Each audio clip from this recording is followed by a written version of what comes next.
Juru bicara pemerintah untuk penanganan COVID-19, Ahmad Yuryanto, menuturkan penambahan jumlah pasien yang positif terinfeksi virus corona di Indonesia.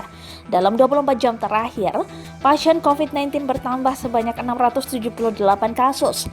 Dengan demikian, total pasien positif hingga Jumat 29 Mei 2020 pukul 12.00 waktu Indonesia Barat mencapai 25.216 kasus.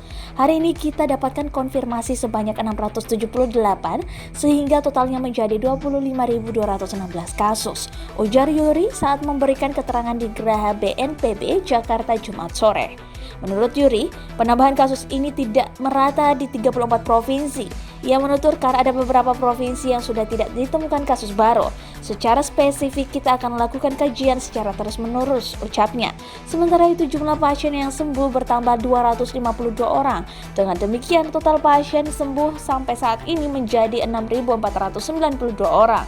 Adapun total kasus positif, sebanyak 1.520 pasien COVID-19 meninggal dunia.